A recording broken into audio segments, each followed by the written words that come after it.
And now, it's time for DJ Rocky's Secret Files.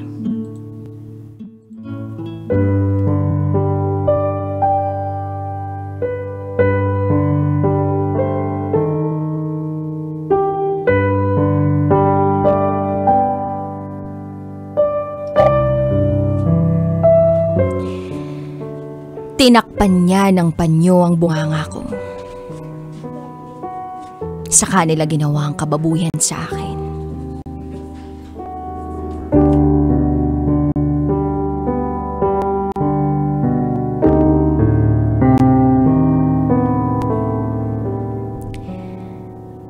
Hi, TJ Rocky.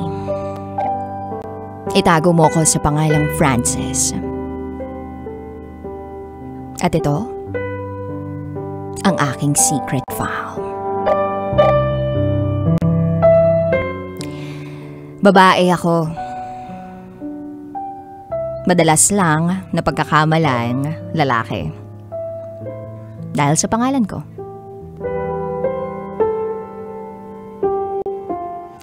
But anyway, my whirlwind story happened or started when I was in first year high school.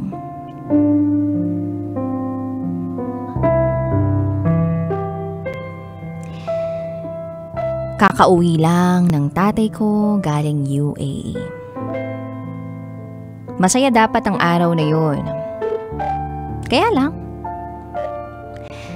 may nakita ang nanay ko na text or convo ng ibang babae at ng papa ko sa phone.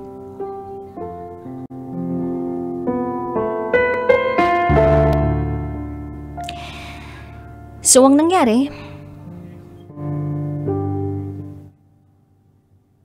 nagkagulo sa bahay.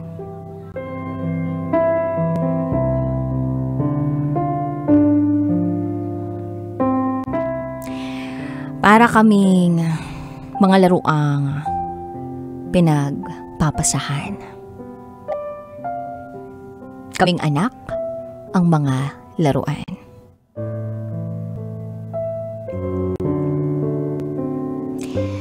So, ang nangyari, iniwan kami ng nanay ko sa side ng tatay ko.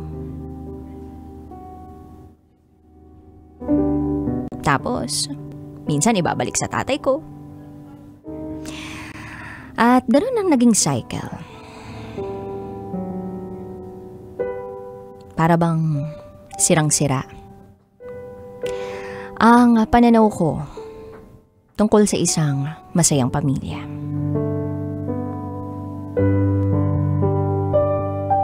Pero patuloy pa rin ako sa pag-aaral ko. Naging masaya naman ako pagtungtong ng third year high school.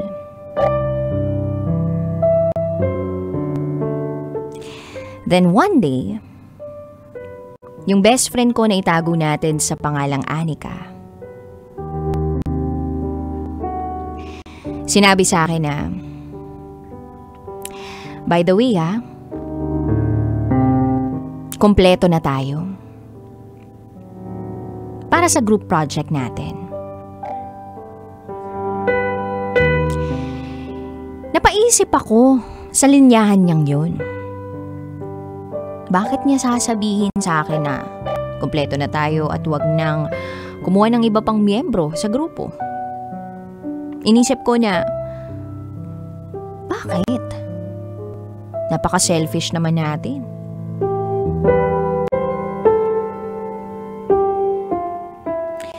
And then, ayun, naniwala na lang ako na, sige, kompleto na tayo at wag nang mag-open sa iba. Until such time na nakilala ko si Mike. Si Mike, gwapo. Malakas ang dating. Si Mike, gustong sumali sa grupo namin para sa project. Kaya lang syempre, hindi po pwede. Magagalit sa akin yung ibang mga kagrupo ko. Kaya ang ginawa ko, tinulungan ko na lang siya sa project niya. At habang tumatagal, hindi ko na mamalayan. Nahuhulog na pala ako kay Mike. Nagpaalam siya na ligawan ako, then after 3 months, sinagot ko siya. Masaya lang kami. Kahit na yung ibang mga kaibigan ko, parang nabigla sa aming dalawa. Then after 6 months, nagkasakit ako. Wala akong ibang kasama sa bahay kundi katulong lang. Kailangan kong maoperahan. General operation. Appendectomy. Ganon ang kailangan gawin.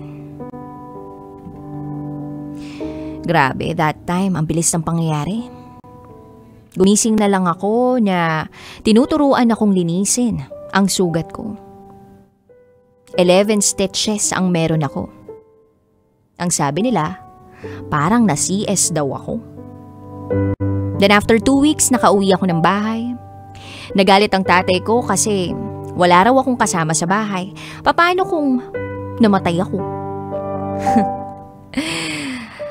Sa totoo lang, DJ Rocky, wala naman akong problema financially kasi nagpapadala naman ng mga magulang ko.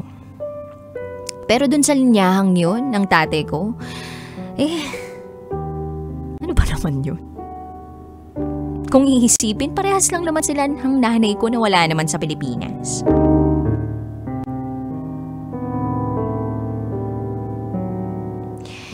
So time went by.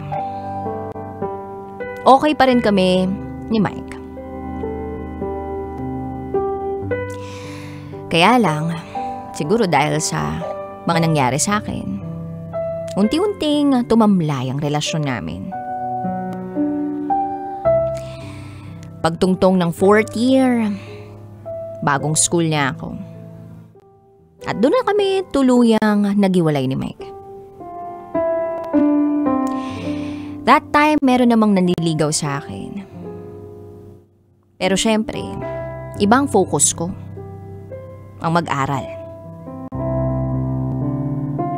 Natapos ang 4th year, tahimik ang buhay ko. Sakto naman, kasal ng tita ko. And sa kasal ng tita ko, alam ko na makikita ko ang isang lalaking alam kong crush ko. Itago natin siya sa pangalang Ben. Kakilala kasi siya ng ikakasal sa tita ko. So, lahat ng mga bisita sa side nila ay alam pala na gustong gusto ako ni Ben. Tahimik lang ako dahil ewan ko, pa-crushable. So, kinausap niya ang tita ko. Tsaka siya lumapit sa akin. Sabay sabing, "Niligawan na kita ah. Pinaalam ko na sa tita mo." Napatango na lang ako. Akala ko kasi joke time lang yun. Pero hindi pala. After 5 months ng panliligaw niya, ay sinagot ko na siya. And masasabi ko na masaya kami. Then, bigla na lang siyang nawala ng parang bula, DJ Rocky.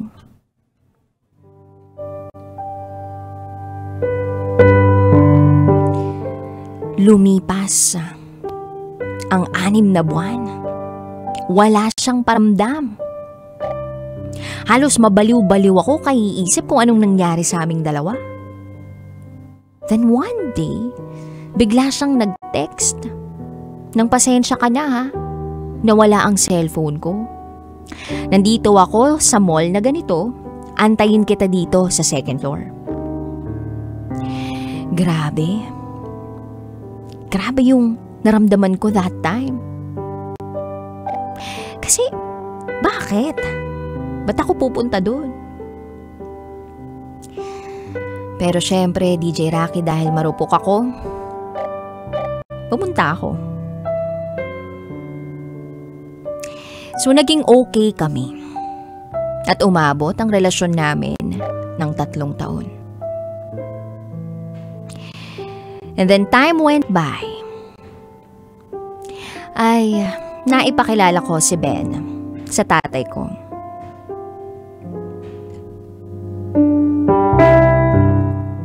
At ang sabi ng tatay ko, dapat daw ay maikasal na kami. Kaya lang, 3 months before the supposed wedding, nalaman ko na buntis ako. Irregular ako, DJ Rocky. 1, 2 beses lang ako nireregla kada taon. Masaya naman ako na buntis ako. Pero bago ko masabi kay Ben, may lumapit sa akin. At ang sabi, "Naku ma'am, kabit ka ata. May naghahanap sa'yo, buntis." Napaisip ako, DJ Rocky, ako? Kabit? Paano? So hinarap ko yung taong naghahanap sa akin. At doon ko nalaman ang masakit na katotohanan. Matagal na pala akong niloloko ni Ben. At ang sabi ko doon sa babae, ikakasal na kami. Pero ang ginawa ng babae, lumuhod siya sa harap ko. Mas malaki ang tiyan niya kaysa sa akin. At ang sabi niya, "Hindi ka pa naman buntis. Ipaubaya mo na lang siya sa akin."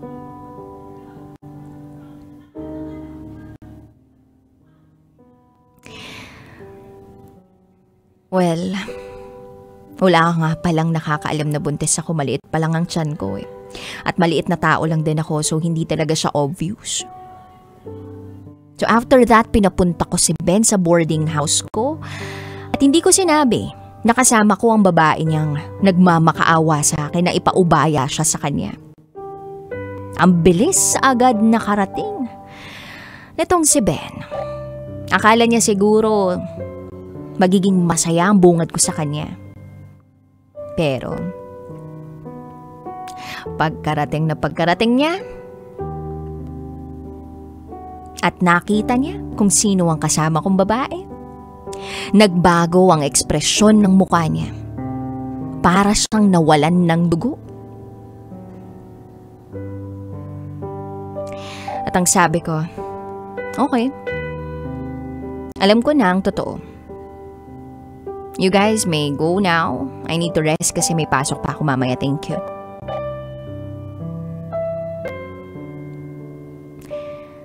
Hinayaan ko sila mag-usap. Kahit durog na durog ang puso ko. After 2 months, salata na ang tiyan ko pero hindi ako umuwi sa bahay. Workmate ko lang ang nakakaalam na buntis ako. Then one night, nag-aayos ako para pumasok sa trabaho. Biglang may kumatok sa pinto. Ang lakas ng pagkatok, parang emergency. Binuksan ko ang pinto, nakita ko si Ben. Lasing na lasing. May mga sinasabi pero hindi ko maintindihan. Pinapaalis ko siya. Isasara ko na sana ang pinto nang bigla siyang pumasok. At meron pa siyang mga kasama. Lasing silang lahat. Kinabahan na ako kaya pumasok ako ng kwarto para kuhain ang cellphone ko. Nakita niya yun kaya mabilis din ang paghablot niya sa cellphone ko. Nagmamakaawa ko sa kanya at sinabi kong buntis ako. Pero ang sabi niya sa akin, naghanap ka agad ng iba, nagpabuntis ka pa? Tinakpan niya ng panyo ang bunganga ko tsaka nila ginawa ang kababuyan sa akin. At bawat lalaking gagalaw sa akin, sinasabi ko nagmamakaawa kung buntis ako pero tumatawa lang sila. Nawalan ako ng malay, nagising na lang ako na ang sakit ng nararamdaman ko. Soundproof ang kwarto ko. Nakita ko ang phone ko sa mesa. Wala na akong pake, tinumba ko ang table para makuha ko ang phone, tinawagan ko ang workmate ko. na nakita kong nakailang missed calls na. Mabilis ang pangyayari, sinakay ako sa taxi, dinala ako sa ospital. Pagising ko, andun lahat ng barkada ko. Kinapa ko ang tiyan ko. Sabi ko, baby ko. Napailing na lang sila. Hindi ako makaiyak. Mas nangingibabaw ang galit na nararamdaman ko sa mga taong gumawa sa akin noon. Sinubukan kong makarecover sa lahat ng yun. Buong taon wala akong sinayang, nagtrabaho ako ng nagtrabaho. Nagsampa ako ng kaso. Wala sa side ko ang nakakaalam. Kaya lang, masyadong malakas yung isa sa gumawa sa akin ng kababuyan. Anak ng mayor na basura ang kaso. Ang liit-liit ng tingin ko sa sarili ko that time. Lumayo ako, nagpunta sa lugar na hindi ako masusundan ng kahit sino. At doon, nakita ko ulit si Mike. Kinausap niya ako at sinabing liligawan niya ako ulit. Pero bago ako pumayag, sinabi ko sa kanyang lahat. At ang sagot niya sa akin, tanggap kita. Kahit anong nangyari sa'yo, tanggap kita. If nabuhay ang baby mo, tatanggapin ko rin siya ng buong buo. Napaiyak ako dahil sa mga sinabi niya. Nagtagal kami, DJ Rocky. And right now, we are trying to have our own baby. Mahirap. Pero, basta magkasama kami, kakayanin namin to. Marami mang nangyari sa buhay ko na masasakit. At pakiramdam ko, hindi na ako makakabangon muli. Pero may awa talaga ang Diyos. Dahil hinayaan niya na maranasan ko ang tunay na pagmamahal sa piling ni Mike. Sa ngayon, masaya ako, DJ Rocky. Dahil may taong tumanggap sa akin kahit gaano pa kadumi ang tingin ko sa sarili ko dahil sa mga nangyari sa akin. Hanggang dito na lang po. Muli, ako si Frances. At ito, ang aking secret file.